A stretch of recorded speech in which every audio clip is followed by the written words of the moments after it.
Good evening, everyone, and welcome to the opening night of Trust Falls. I'm Elena Pittman, and I'll be co-hosting tonight with Rebecca Lewis, and we are both students at Bethesda Chevy Chase High School. So Trust Falls is an online forum on America's falling out with mass media, and we have an amazing lineup of distinguished journalists and topics over these next 2 days, and we're looking forward to sharing every one of these journalists' ideas with you.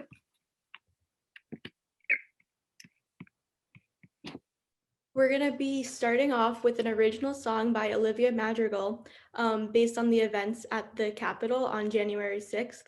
The lyrics are on screen for those who would like to follow along with her.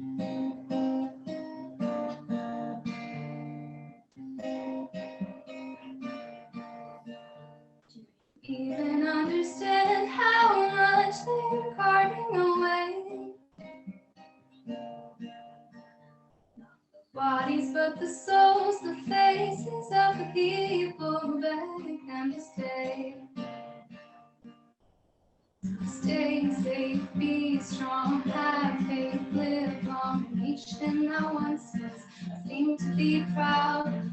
I fear, I quake, leave weak, heart safe. A nation held hostage, defenseless, assaulted. So I don't think I'm safe here. Let's pack our bags and go. 'Cause the Capitol just caved, dear. They'll tell you it's a hoax.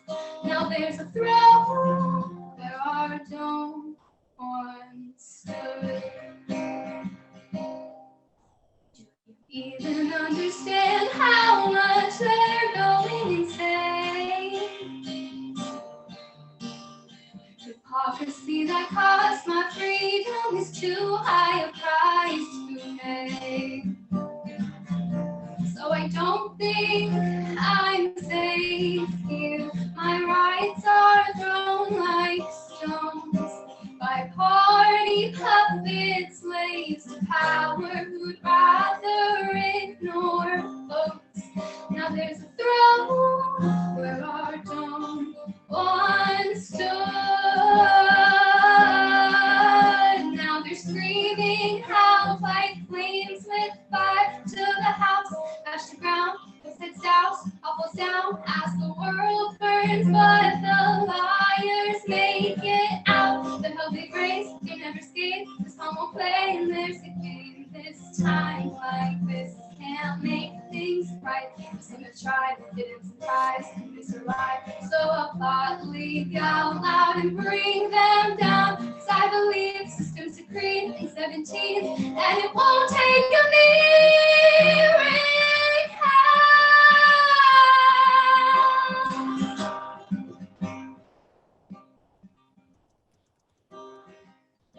So I don't know, it's not safe here. Carting away the loves we held dear. Protecting blades, but our backs fear.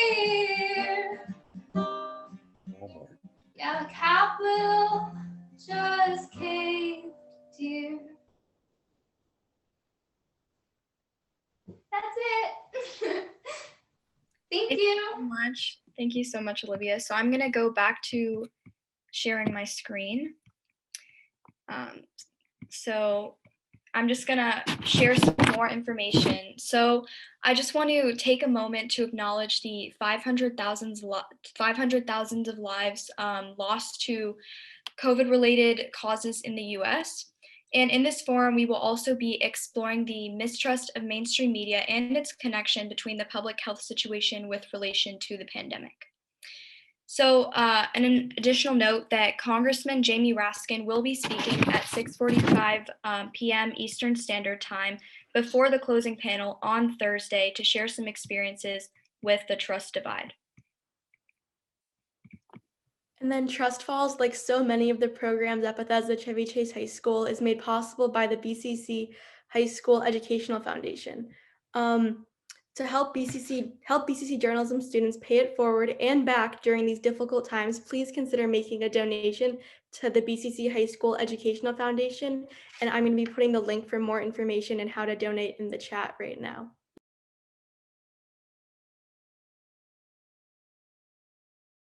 So the format that we're going to be following tonight, we're going to be starting with an introduction from our speaker, who is Mr. Brian Stelter, and then questions from the host, and then questions from the audience. So then all questions from the audience, so just place them in the chat. Feel free to direct message them to me or Elena, and we'll read them out. This is just to prevent any complications with anyone's microphone while reading their questions. So now I'm going to introduce our speaker, Brian Stelter. So Stelter is a CNN chief media correspondent and the anchor of Reliable Sources. He is also the author of Top of the Morning and the book Hoax. So his presentation tonight will explore the question, does mass media even matter anymore? So now I invite Mr. Stelter to present.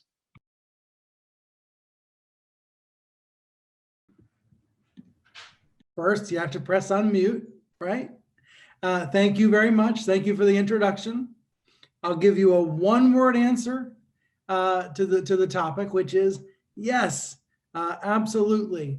The media still matters and trust in media matters, but it's something that all of us have to win, earn, and gain and regain every single day. So let me talk for a few minutes about my role and my view of trust in the media. And then for me, the fun part is the questions from all of you, so that we can talk about the good and the bad and the ugly of the news business and why it affects all of us. I hope it's okay. I tried to be casual tonight. We've all been living in our sweatpants and our sweatshirts for the past year.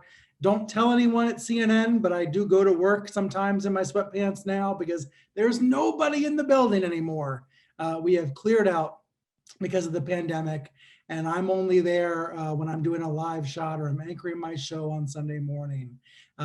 But this room, this is our guest bedroom in New York City. This has become my studio, and my wife does her live shots for her network in here, and sometimes I do mine in here as well. It's all so weird and it's all so sad, and yet the pandemic also makes you think about the role of the news media, the role of the internet, the role of these cameras, the role of computers and phones and technology and social media in our lives.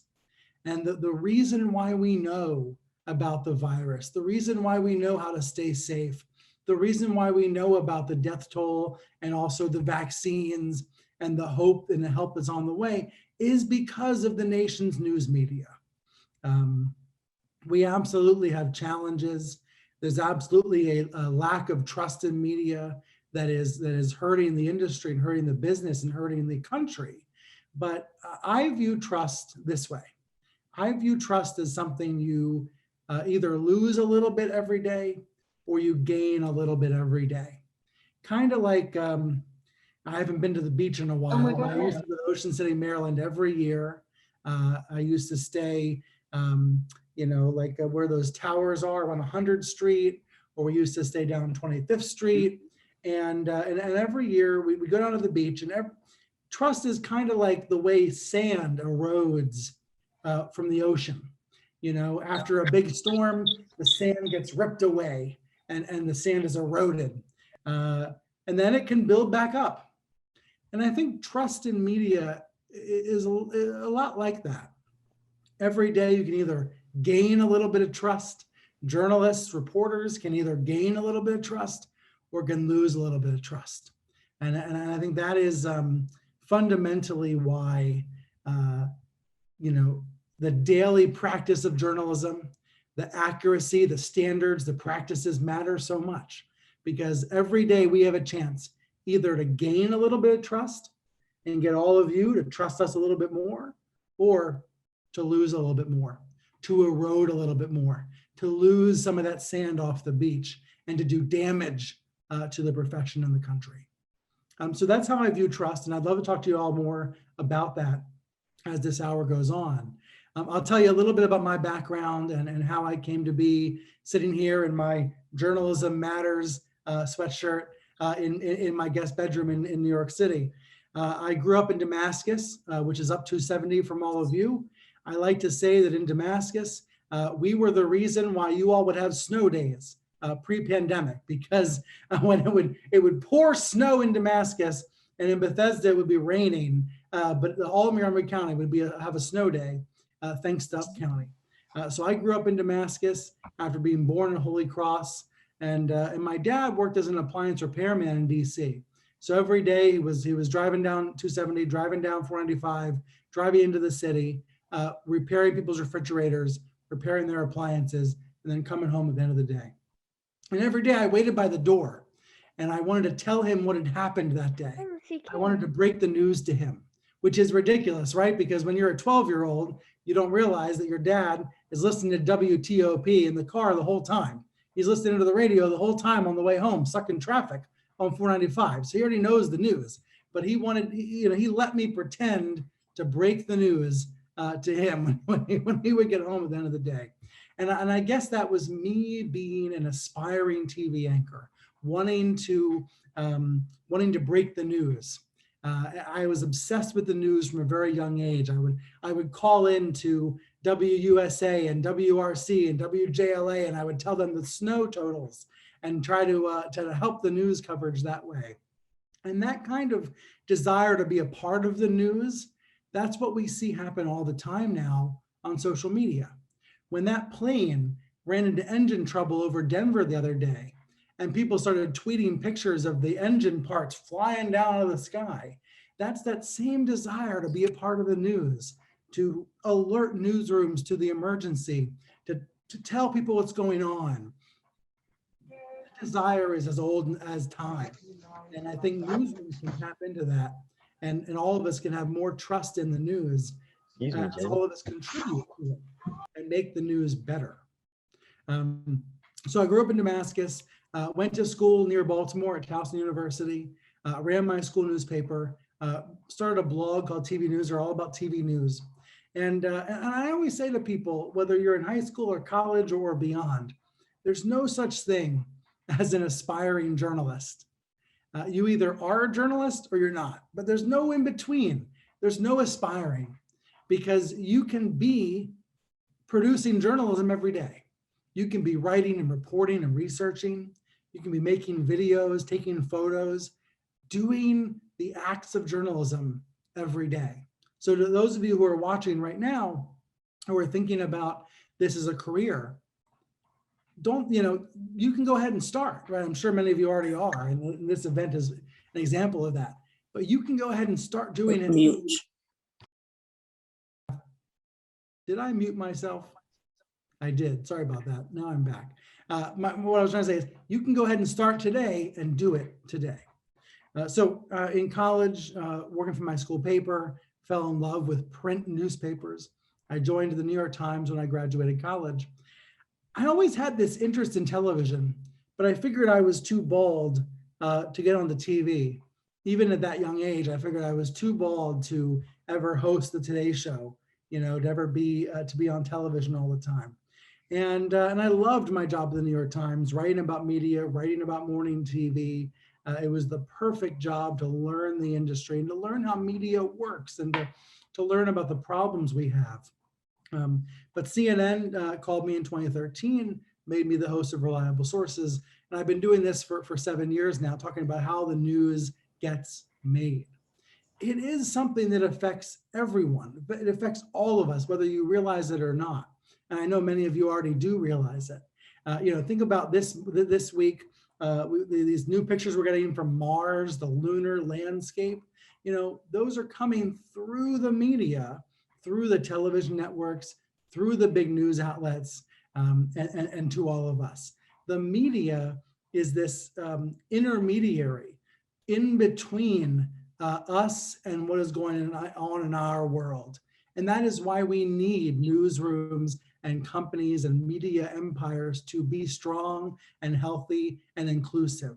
Because this country and this world is only as strong as the media outlets that help inform and enliven and inform and entertain it as well.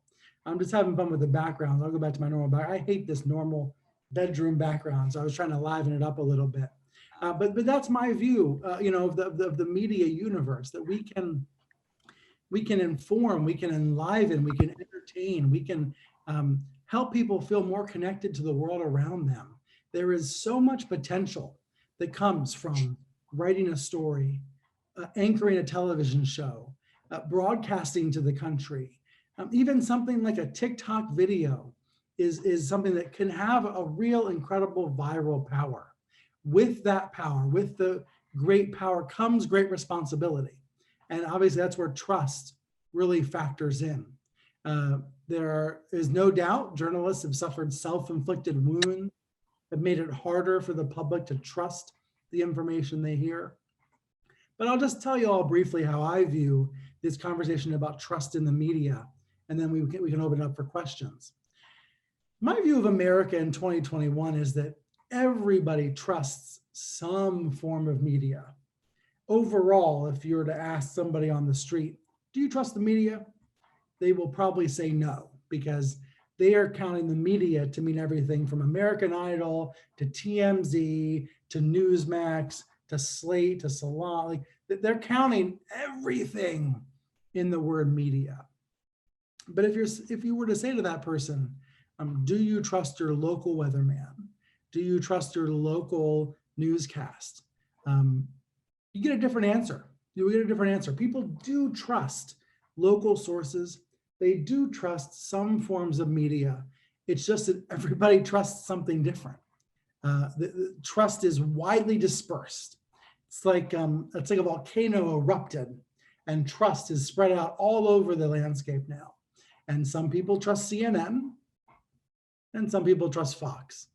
And so there's a wide disbursement of trust. And that creates this sense that we live in alternative universes of information.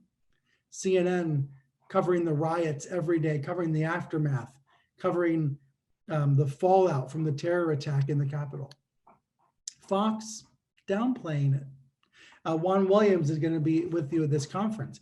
Juan has been outstanding on television on Fox because he has called out his colleagues for downplaying the news. I remember he did it a few weeks ago about the impeachment trial. He said, you all don't want to cover the news.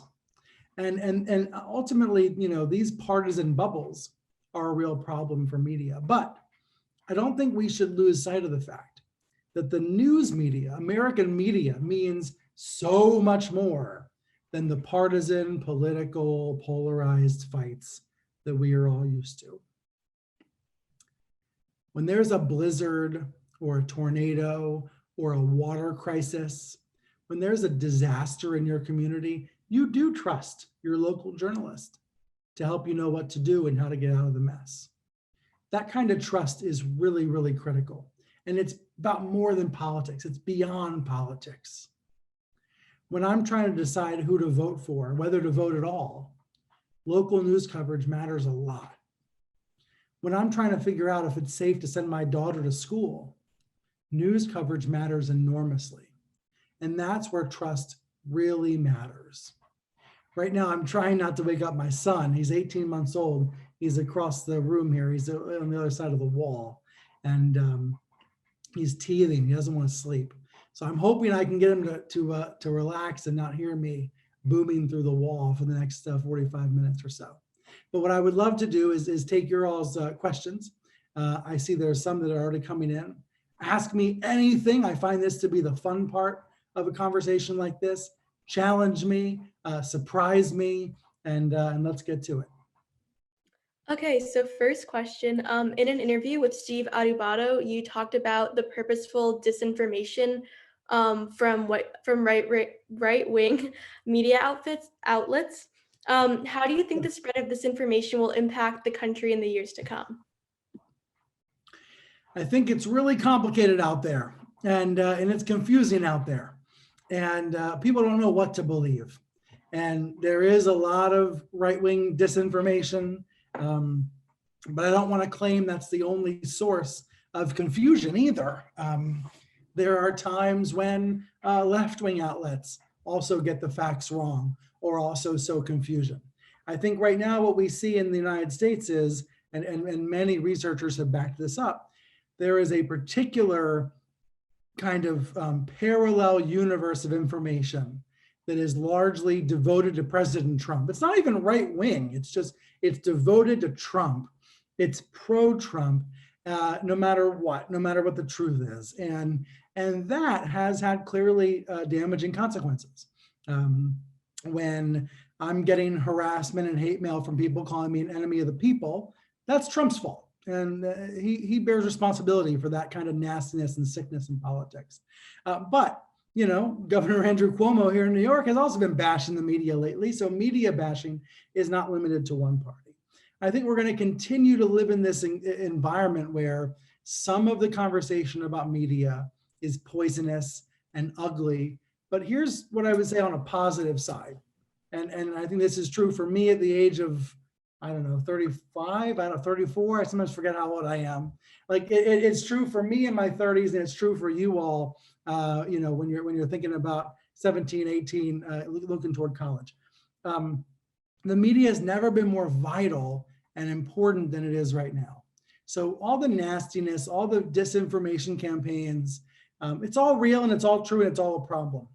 But the bigger truth, the bigger reality is that people need news. They want news. They're hungry for news. They are insistent on knowing what is true about the world. I think about my brother. One of my brothers works in Germantown. The other works at American University in Northwest DC. Both my brothers, they don't care about all the partisan BS. They don't care about all the fighting that goes on Fox News. They just want to know what is true. And as long as there are people in this country, and that's in most people, who just want to know what is true, who don't care about the disinformation campaigns or the nonsense, as long as there are those people, then there's going to be a big market for journalism, a big marketplace for real news. And that gives me hope. That gives me optimism.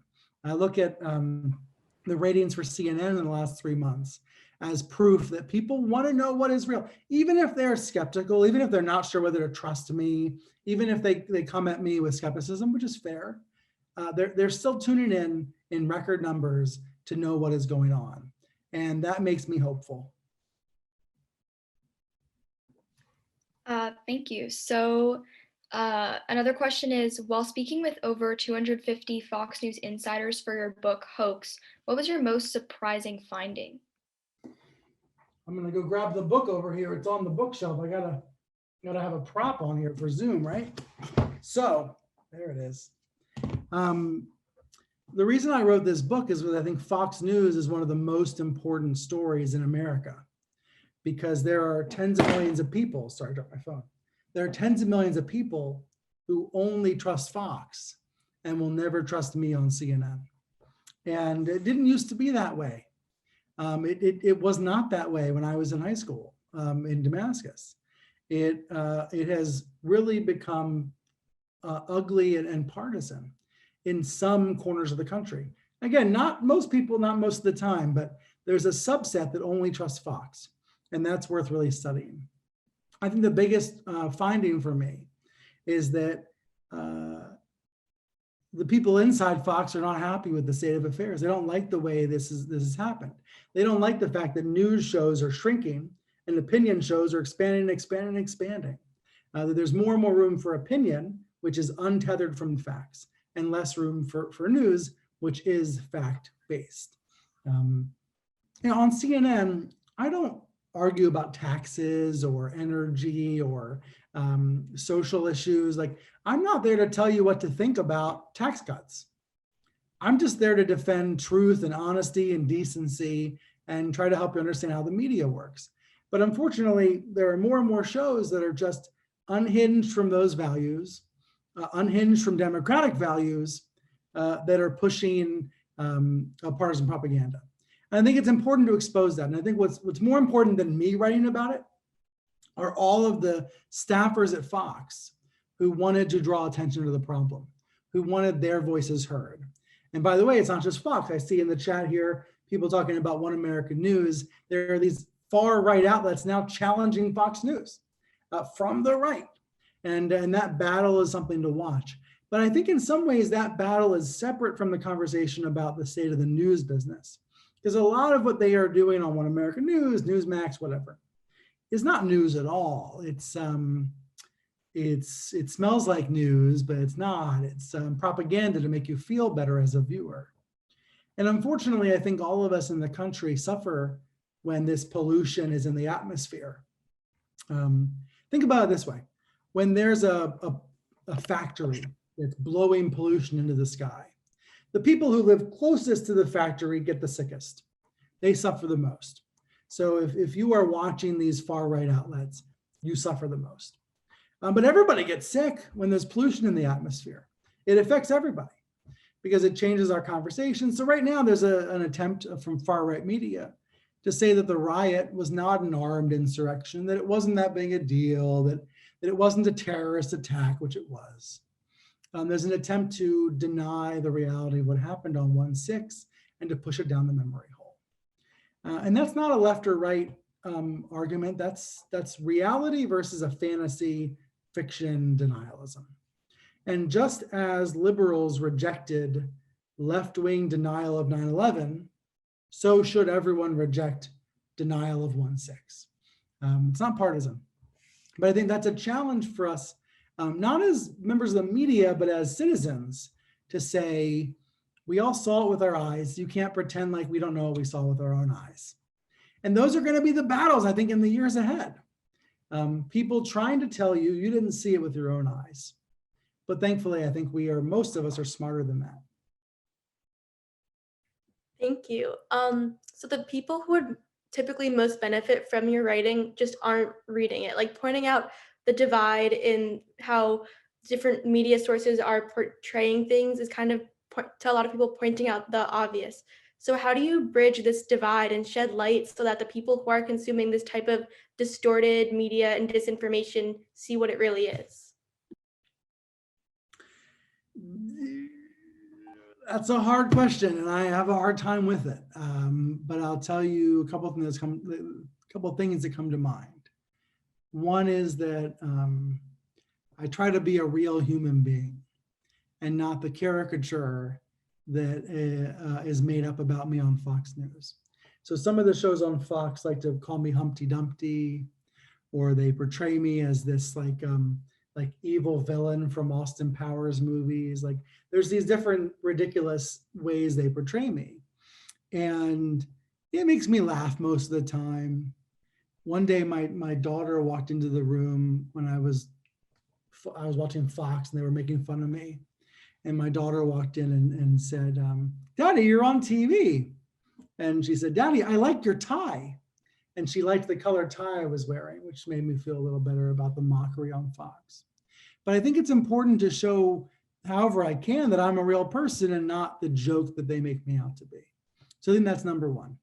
I think number two, when I hear from viewers, when I get email from people that might be skeptical but not hateful, those are good people to reply to, right? There's a good conversation to be had there. There's an opportunity there.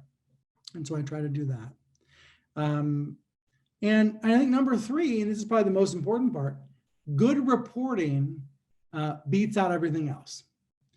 Good, solid, undeniable, truthful reporting beats out 100 hours of talk and 100 hours of opinion and 100 hours of nonsense. What we need in the world is more real news, real reporting, real new bits of information that haven't been heard before. And I'm sometimes guilty of doing the opposite. I sometimes am guilty of, mouthing off about what I think or what I think the world should be like. But the biggest value add any of us can provide as members of the media is not, and by the way, all of this is great. Analysis is important. Perspective is important. Opinion columns are important. All of that is great. But I think the greatest value is new news. What's new? What can I tell you that you don't know yet? I don't want to tell you what to think. I want to tell you what is new information you should consider when you make up your own mind. And that, for me, writing the book was a way to try to put new information into the world. But that's the an amazing feeling, the rush that you feel as a journalist when you know something that nobody else knows yet, and you're going to break it. And it can be something small, right? For me, it sometimes is something about, this newspaper is going to do X, Y, and Z, or like last week, the Baltimore Sun is going to become nonprofit.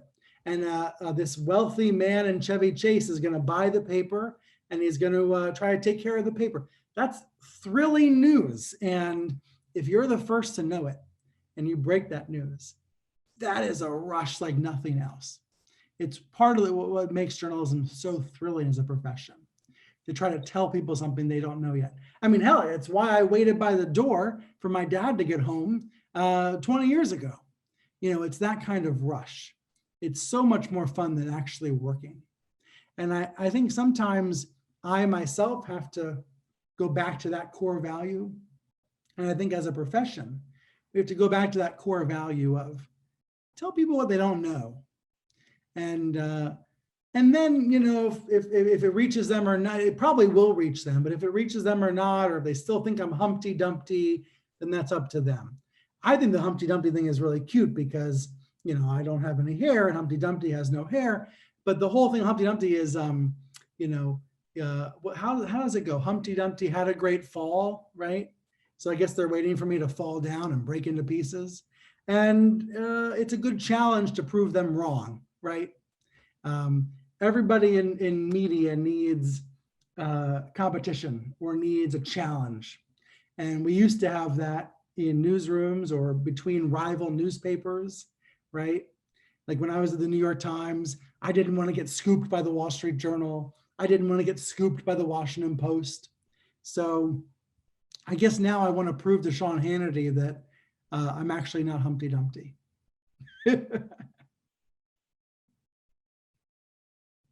Okay, thank you.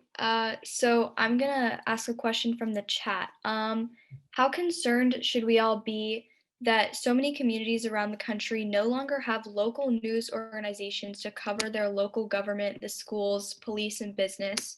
And then to add to that question, do you think student journalism, journalists in high school and college can fill some of the gap in covering local news?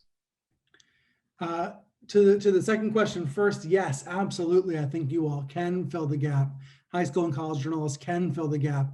That's what I was saying about there's no such thing as an aspiring journalist. Go out and do it. Go out and get started. I view journalism as a sport, as an athletic competition. I know I'm not in like the best shape in the world, but like I know what it's like to work out. I know what it's like to go out and try to beat your own personal best. Journalism is like a sport because you got to get the reps in. You got to do that same run 100 times. You got to work those muscles 100 times and get that muscle memory so that you start to know it deep down inside. I'm at the point now where, well, I'm going to give you examples that are really sad recently, okay? And this is not a, this just happens to be the recent news that I've been covering, okay? But I was sleeping Saturday morning, a few weekends ago, 8 in the morning, and Larry King passed away. And Larry King, of course, was an icon for CNN. He was one of the legends of CNN for 30 years, 25 years. And I was asleep, and the control room blew up my phone, trying to call me, trying to reach me. And finally, my wife nudged me and said, "Brian, wake up. Larry King died." And I'm not kidding. 60 seconds later, I was live on television on the phone paying tribute to Larry King. And, look, I wish I had been woken up earlier. I wish I had known earlier. But sometimes breaking news, that's how it is. You get woken out of sleep. You call the control room. They say you're on in 30 seconds. And you're on live TV around the world honoring Larry King. And the only reason why I made any sense that morning, the only reason why I was able to do that and get the words out and not make any stupid mistakes is because I've done it hundreds and hundreds and thousands of times. I think that muscle memory is so important. And then obviously the rest of the day I got in front of a camera and I put on makeup and I did the whole thing. But sometimes that first live shot, in the middle of breaking news, what are you going to say? Are you ready? Is really important. And you get ready for that by doing it lots and lots of times over and over again. And honestly, that started for me at my high school paper. It started at, we called it The Observer. Just writing, 10 stories or whatever, having to write so many stories, that kind of practice is so important. So I guess what I'm trying to say is that practice helps you. It also helps the readers. It also helps the community. When you are covering school board meetings, when you are covering new development news, when you are covering announcements at your school, you are getting that practice, that muscle memory, so that you can almost literally do it in your sleep. Like almost in your sleep, you'll be able to write those stories, form those sentences, make sense in the middle of breaking news. I think it's never too early to start doing that. Never too early to start getting the bylines, making the videos, starting creating content in a way that you learn from it. Because the only way you're going to get stronger at it is by writing and reporting and typing and recording and all of the rest. But the losses in local news are real and severe. That's why it's so important for young people to come into the profession and find ways to contribute and fill some of those gaps. Look, when Jeff Bezos bought the Washington Post, he also bought all those local papers across Montgomery County, and he basically shut them down. I love what he's done with the Washington Post, but the losses in local news are real and they are right in your backyard. So I suppose what I'm trying to say is we can be a part of the solution. We all know the problem. We all see the massive problem in local news, in news gathering, but young people can be a part of the solution. After every forest fire, after every fire that sweeps through a valley or sweeps through a field, in those ashes, you get these little green shoots that start to come up. You get this new life that starts to form in the soil, in the ashes that are caused by the fire. And I think high school students are the little green shoots. I think young journalists are the little green shoots that are coming out of this transformational period in journalism, where we can start to rebuild the industry and also start to rebuild trust, right? Because you all don't have the baggage that's been built up for years and decades in the media. Sorry for the long answer. I'll try to keep it shorter on the next question. So we have another question from the chat. So what methods can we use to educate citizen journalists to prevent misinformation, which can contribute to distrust of the media in its own way? Also, what are the most important factors to address first? For example, bipartisanism on the news stations or like other things that affect how we consume media. Yeah. I think we've already made great progress on some of these issues. 5 years ago, nobody was talking about misinformation. Facebook and Twitter were not doing a dang thing to take action. But now there is widespread awareness of these issues. I think there's widespread awareness that in your news feed, on your phone, there are these propaganda folks trying to trick you, trying to spread lies. And we all have to be on guard against it. So I think the education has come a long way. I think the awareness has come a long way. The platforms still have more they can do. But it's incumbent on the education process and on media literacy organizations to spread knowledge and spread awareness of this. And I think in some ways it actually causes a return to the old-fashioned news values that my parents grew up with and that they taught me, which is CNN's not always right and the Washington Post is not always right, but they're at least trying. I think the big bright line we should draw in media today is between, on one side, outlets that try to get it right and ones that don't try at all. There's a lot of stuff over here where they're not trying at all. And it's either for political reasons or profit reasons, you know, whether you're Russia Today and you're pushing propaganda, or you're just a guy in your basement trying to make a quick buck off Facebook. You don't care if it's true. You're just posting BS. You know, Tiger Woods gets in a car accident today and you post a story saying he died to get the clicks. And so that's on one side of the line. That's trash. And we should take out the trash. On the other side of the line are news outlets that are not perfect, but are trying to get it right. And when we make mistakes, we're held accountable. CNN has a standards and practices department that we should probably talk more about, that we should be more transparent about. So people know that when we screw up, we talk about it and we learn from it and we get better. That's what we, I think, can do on the news side. But this misinformation problem is bigger than the news media. It's also about the platforms and what they do. It's about lawmakers and whether they want to have a role in this conversation as well. Next question. Is it possible that most people have moved beyond the usual mass media and now get their information and journalism from social media? If so, is the mass media on the way out? I think the future of media is everything. The future of media is all of the above. So the future of media is the New York Times, but it's also a blogger who covers New York City Hall better than anybody else. The future of media, is both CNN, but it's also people on YouTube reacting to CNN and trying to do it better. And that includes platforms that I haven't thought about yet, that I can't imagine yet, that can challenge us and innovate. So I think the future of media is all of the above. There will always be a mass media, I believe, for the simple reason that when anything really bad happens in the world, or anything really good happens in the world, you need a mass media. You need to know where you can turn to know what is true and what's really happening. And the Capitol riot is probably the most recent example of that, where viewers knew to go to CNN and they knew to go to NBC to see what was happening.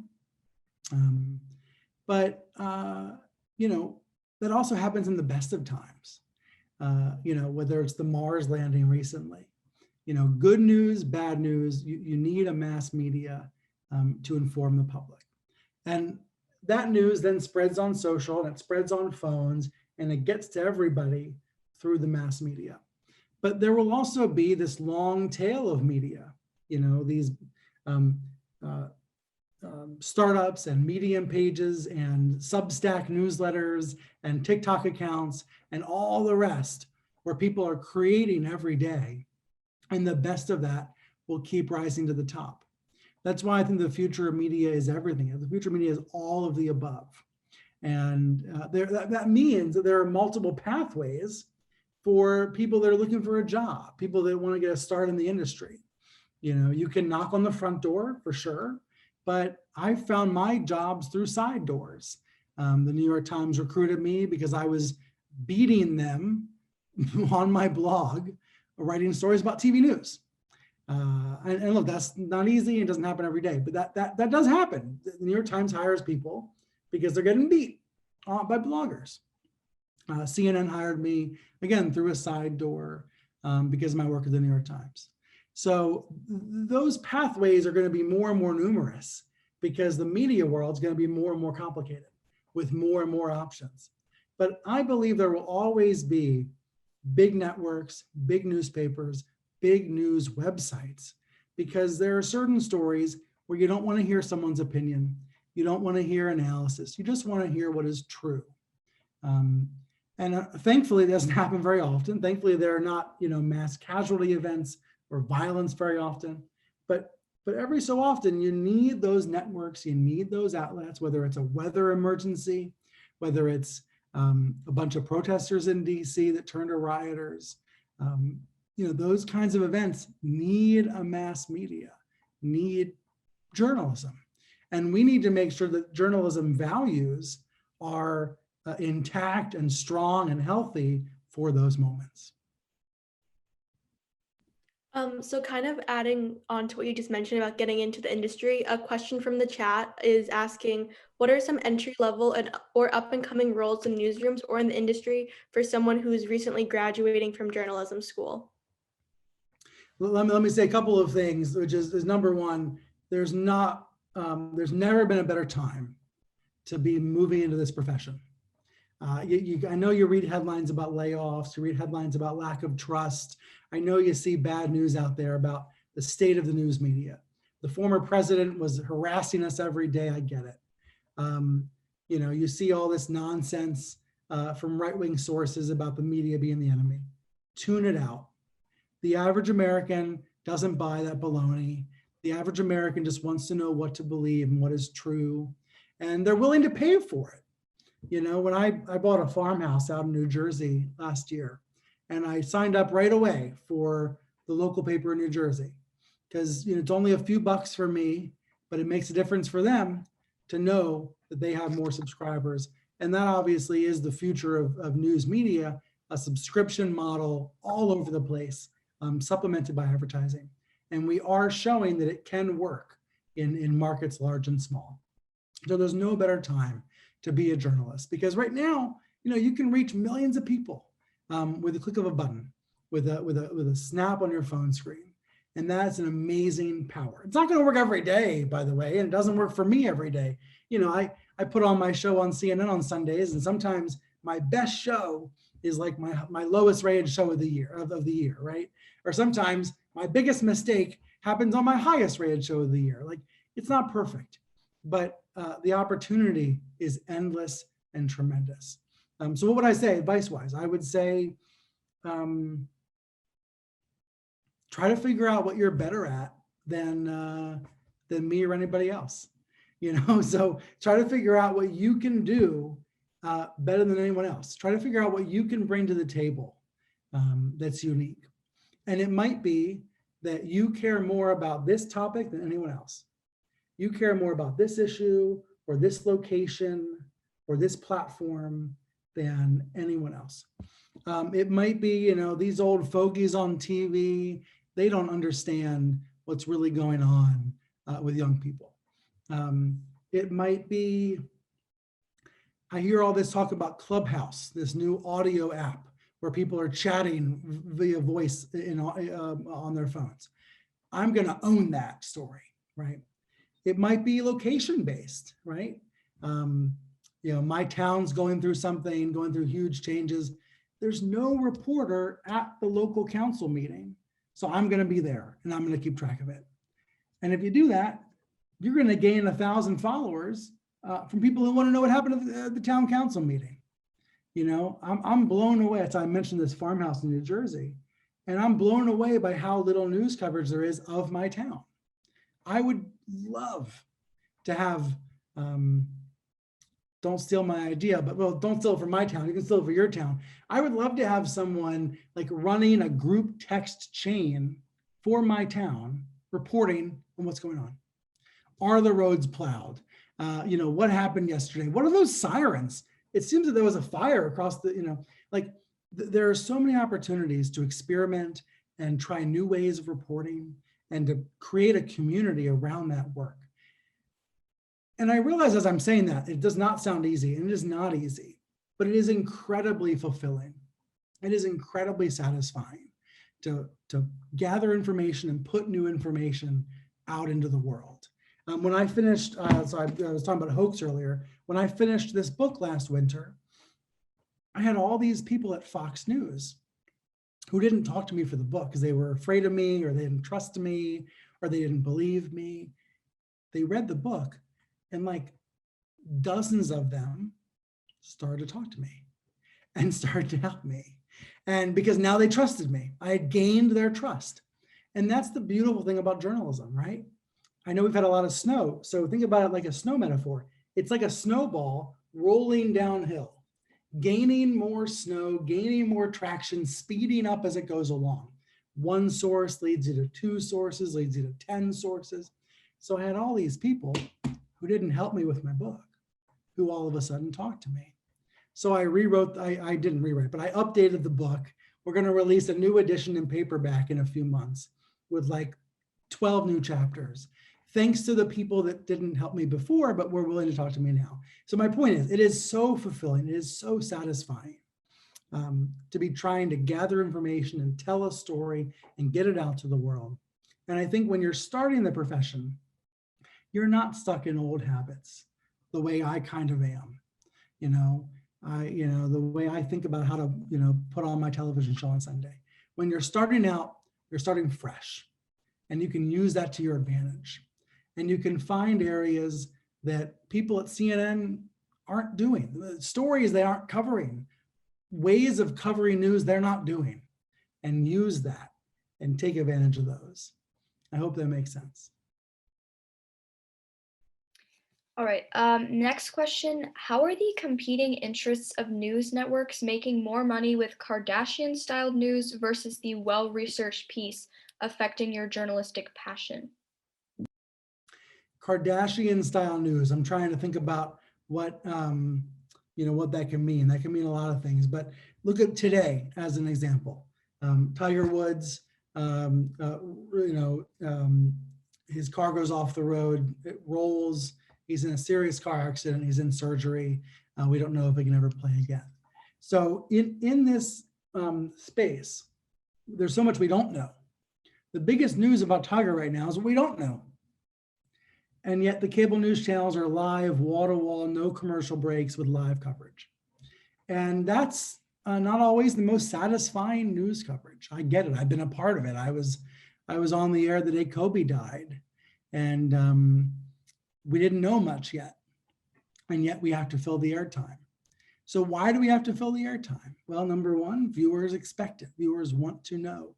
Viewers want to join us in a state of mourning, or a state of concern, or a state of community. And I think there's real value in that, even though it can come across as, tabloid maybe, or over the top. I think there's value in that live coverage. But there's different values to different news coverage, right? A well-edited documentary that spends 2 hours on a subject is so different from me live on the air in the middle of a breaking news story, just trying to keep my head on straight. And I think most viewers recognize the difference and see the difference. But it is important to talk about the difference and to talk about the different values and why trust is impacted on those days, right? If we make a mistake during our live breaking news coverage, it hurts everybody. It even hurts the documentary that's well edited and crafted and researched. And so that is an issue for our business, I think, and something to explore and to think about. But I would also say that the nature of mass media is people want live, rolling, nonstop coverage. They also want to know about entertainment and culture and even the Kardashians, and they expect all of it. And the problem I have in the digital age is that on my phone, it all looks the same size, right? So on Facebook, a well-researched story about incarceration rates in prisons looks the same as a story about a celebrity getting a DUI. And they're obviously not the same. And the story about prison rates is so much more important and deserves to be looked so much bigger in my news feed than a gossip item. And I feel like as a society, we haven't gotten that right yet. I hope we can. And this is really largely on the platforms that we are all addicted to, the platforms that we use, the apps that we use, to get that balance a little bit more into the right way. I know later in the week, you all will be talking about proportionality, proportion of news. So many of the complaints about news are really complaints about proportion, right? Ted Cruz goes to Cancun and social media went nuts. And, as a sort of human interest story, it was a wild story. But it obviously mattered so much less than the millions of people without power and the millions of people without water and the people dying of hypothermia. but Ted Cruz is a famous person and we all glued on to Ted Cruz and got excited by that story. You know, that is attention, that is attention for the media and also attention for society, I think, more broadly. Yeah, I think that's definitely something that we need to look at. So another question from the chat is, what do you believe CNN and other major news networks could do better to gain back and to gain trust from Americans? I'm just putting my email address in the chat so everyone has it, because I know we're going to wrap in a couple minutes. You know, we obviously have a limited time tonight, but my email is bstelter@gmail.com. I want everybody to know I'm accessible. You can reach me anytime. If I don't reply, email me again. I love story ideas. I love ideas for guests for television, especially. So what can we do better? Well, number one, I think sessions like this, I think national news outlets sometimes seem really far away. They seem really removed from the public and from the community, and that's a problem. I don't think most Americans want a voice of God news anchor anymore. They just want a real person who can tell them what's going on, the best they know. And so I think breaking down those walls and being more personal is important. And frankly, I think the pandemic has helped a little bit because we're all stuck in our offices and our homes like everybody else. And you can see where people are now and see they're at home and see their kids run into the picture once in a while. I think on a deeper level, we have to make sure that we are covering and reflecting the country. And reflecting the country means we need to have reporters and producers and commentators and guests that look like America. My show, when I took over on CNN, first couple of years of my show, way too many white guys, way too many guys in general. And there's reasons for that, and we can get into those reasons, and if they're good reasons or bad reasons, you know. For whatever reason, you know, dads oftentimes will say yes, moms will say they can't come on the show because they're busy with their kids, they don't have childcare. Whereas the dads like me, right, they'll say, oh yeah, I'll come on the TV. There's those sorts of imbalances, structural problems in our country that get reflected in TV coverage. And so I've worked really hard on my show to say, to work harder at that balance, to make sure that my guests reflect and look like the country. And that's how change happens. That's how trust is restored and earned. It's little by little, bit by bit, minute by minute, week by week, show by show, guest by guest. It's not pretty and it's not perfect and it's never complete. And I will never feel like I've finished on that challenge, you know, but that challenge is what keeps us going and keeps the job interesting. How can we make our news coverage, our shows, our newspapers, our stories look and sound and reflect the country and reflect the community? How can we make sure that what we're doing is as accurate as possible? And how can we show that we are not bots or caricatures or enemies of the people? We are just colleagues and neighbors trying our best to tell the story and tell the truth.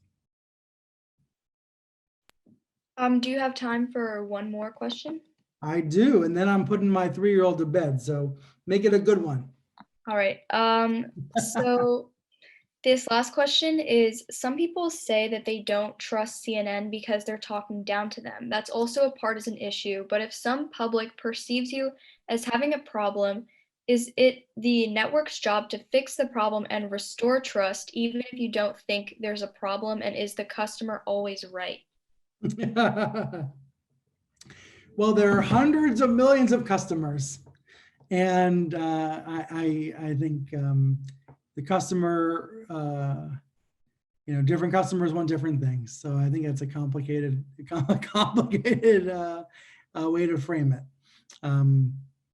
You know, I think we're in a country that feels so divided and bitter and polarized. And so how can I say the customer's always right when the customers want such different things? But I would say that most people just want reliable information that they can use to make decisions about their lives. What should I wear tomorrow to work? Should I send my kids to school? Are they getting a good education? Is the water in my neighborhood safe to drink? Will the lights still be on? All of these basics, all these essentials that lately have not been that reliable.